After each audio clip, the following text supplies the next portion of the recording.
Welcome to Annie and Anna Talks, where timeless stories meet modern minds.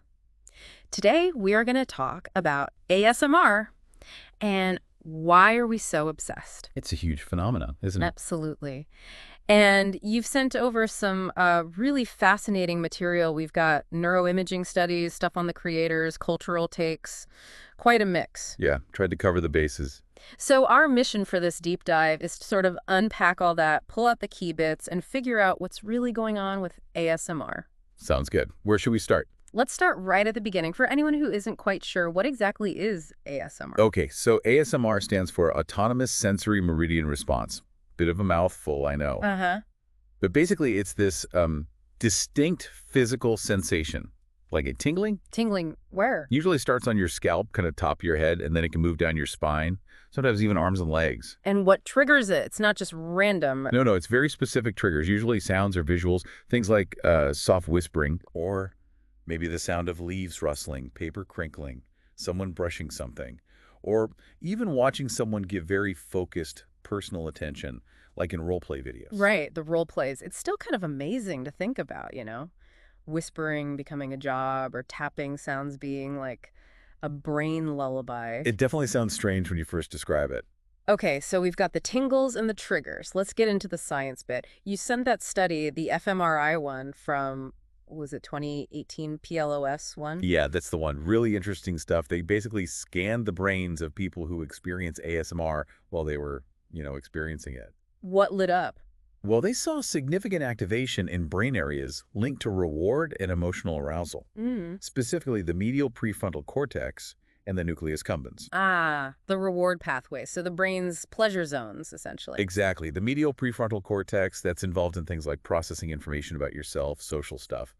And the nucleus accumbens is key for, well, reward, motivation, pleasure. So it's not just some weird nerve thing. It's genuinely activating pleasure centers. That's what the evidence suggests. It implies ASMR is tied to feelings of well-being, maybe even social bonding, positive feelings.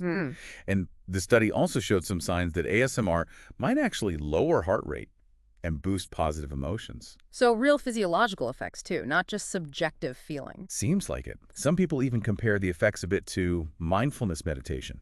Wow, okay. So this brain tingling thing could actually have, like, mental health benefits, reducing stress, anxiety, helping sleep. Yeah, that's a huge part of why people seek it out. Many people report using it for exactly that, anxiety relief, stress reduction, and definitely as a sleep aid. It's become a really common non-drug way for people to try and nod off. Like a neurological cozy hug, I think one of the articles called it. That's a perfect description, actually. Okay, so that's the science side. What about the cultural explosion? It seemed to come out of nowhere around, what, 2010? Yeah, roughly around then. It really started gaining traction online. One name that pops up early on from the sources you sent is Whispering Life on YouTube. Ah, yes. She started making videos specifically designed to trigger the sensation. And it seemed like lots of people suddenly went, oh, that's what that feeling is. I get that too. So putting a name to it helped build a community. Totally. People realized they weren't alone, and then content creators started specifically making stuff for them. Yeah. And it just grew massively. Yeah, you see these channels now with millions of subscribers. Absolutely. Millions. Wow. All dedicated to different triggers. Tapping, brushing, crinkling, scratching. But also those really elaborate role plays, virtual haircuts, doctor visits. Who are some of the really big names, the ones people know? Well, names like Gibby ASMR, Gentle Whispering, ASMR Darling. They're consistently mentioned as, major players, huge audiences. Right. And the genre itself keeps diversifying, like ASMR mukbangs. Oh, yeah, combining eating sounds with the ASMR aesthetic. Exactly. It shows how flexible the whole concept is, really. It's not just one thing. It really feels like it's gone from this niche internet thing to a whole genre, an art form even. Definitely an art form for many creators. Yeah. And it's got its own visual style, its own soundscape. And, brands have noticed too. Right. That Super Bowl ad, the Michelob Ultra one with Zoe Kravitz, just tapping the bottle. Yeah, that was a big mainstream moment. And IKEA did one too, right? Focusing on furniture textures and quiet sounds. Uh-huh. So it's definitely crossed over. Okay, let's switch gears a bit. Why does it work? Psychologically, what's going on? Beyond the brain tingles. That's the million-dollar question, isn't it? I mean, why this response to these triggers? Yeah. Well, a really strong theme, looking at the content and the commentary you sent, is this idea of personal attention. Personal attention, how so? A lot of the popular videos simulate situations where you normally get focused, gentle, one-on-one attention, like going to the doctor for a checkup, or having someone softly talk you through a spa treatment, or even just someone brushing your hair and speaking gently. Oh, okay, those kinds of caring, focused interactions. Exactly. Moments where someone is giving you their undivided, often quite gentle attention. So it's maybe less about the sound itself and more about the vibe, the feeling of being attended to. I think that's a huge part of it. It seems to connect to really basic human needs, Mm-hmm. care, maybe a sense of safety, gentle stimulation. Mm. Some people even theorize it might tap into, like, really early childhood memories, Mm. the feeling of a parent soothing you, speaking softly, those kinds of sensations. Like echoes of being comforted as a baby. Potentially, yeah. Yeah. It's speculative, of course, but it makes a certain kind of sense. So ASMR videos become almost like adult lullabies, providing that non-threatening, focused attention. That's a really good way to think about it. In a world that's often loud, fast, maybe a bit isolating, that kind of calm, focused, gentle presence, even simulated, can feel really, really good, really valuable. It's like creating intentional quiet in all the noise. And maybe even a kind of sensory intimacy. You know, in our super digital lives, feeling cared for via sound and visuals might fill a gap for some people. Okay, but we should also acknowledge it's not for everyone, right? Though they- Some people find it, well, annoying or worse. Oh, absolutely. That came up in the articles too. It's very polarizing. For some people, those same soft sounds are incredibly irritating Mm. or even, yeah, a bit creepy. Yeah, the creepy thing comes up. And also the overlap with more sensual content. Right. That's definitely there in some corners of the ASMR world. Mm. You do find content that leans more towards the sensual or erotic. But it's not the whole picture. Not at all. It seems to be a smaller subset. The vast majority appears focused squarely on relaxation, comfort, sleep. You have to be careful not to paint the whole thing with that brush. Yeah, like the example in One Piece about medieval apothecary role plays. Not exactly erotic, is it? Precisely. Context is everything.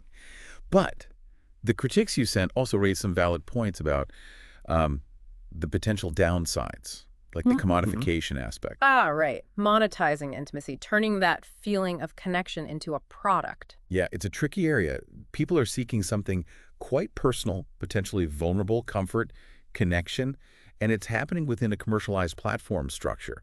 There are definitely ethical questions there. And that ties into parasocial relationships too, doesn't it? That feeling of knowing the creator. It can, yeah. Yeah. Parasocial relationships are these one-sided bonds we form with media figures. Right. And because ASMR often involves looking right at the camera, speaking directly to you, simulating personal care, it can really intensify that feeling of connection, that parasocial bond. Makes sense. It really makes you wonder, though, why are we humans wired this way? Why do we respond so strongly to whispers, gentle sounds, soft touches, from like an evolutionary angle? That's a great question. Some of the think pieces you shared speculated on that. I mean, think about basic survival and bonding.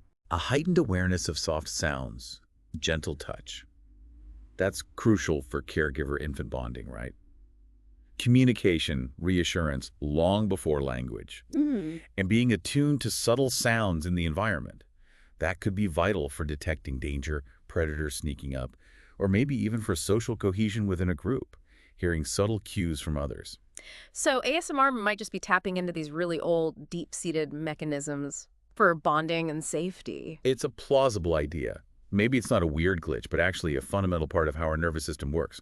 A feature, not a bug, as one article put it. A feature, not a bug. I like that. A sort of sensory lullaby built into us. And maybe in our modern, often overstimulated world, those gentle triggers feel like finding a rare, quiet oasis. There is something almost poetic about finding peace in paper crinkling or whispering, isn't there? Sounds we usually ignore. It really highlights how much subtle sensory stuff affects us, often without us realizing. So looking forward then, where does ASMR go from here, based on what you've read? Well, technology is obviously a big factor. VR virtual reality is already being explored. Or imagine more immersive ASMR experiences. Like actually feeling the virtual haircut. Maybe not quite yet, but Yeah. definitely more visually and orally immersive worlds. And then there's AI. Ah, artificial intelligence. How did that fit in? We could see AI generating ASMR content, maybe even personalized ASMR. Imagine it adjusting triggers based on your, say, heart rate or other biometric feedback in real time. Whoa. AI whisper therapists. That sounds wild. It does sound like sci-fi, but maybe not that far off. Yeah. And beyond the tech, there's the potential for ASMR to become more integrated into wellness. As a recognized tool. Potentially, yeah. For mental health, definitely sleep therapy, maybe even helping with things like trauma recovery as a complementary approach. So it could move from this sort of internet curiosity. To a legitimate part of digital self-care. I think that's quite possible. It just shows how our understanding of ourselves, our senses, keeps evolving. Absolutely. In really unexpected ways sometimes. Yeah. Well, that's been our deep dive into ASMR. It's definitely strange, surprisingly soothing for many, and yes, a little bit crinkly. It really is fascinating. And whether you get the tingles yourself or just find the whole thing baffling, it tells us a lot about the human body's capacity for wonder. And the power of quiet. Indeed, the power of quiet sounds. Join us next time for another deep dive into something equally compelling. Until then, whisper responsibly. And may your brain tingles be ever satisfying.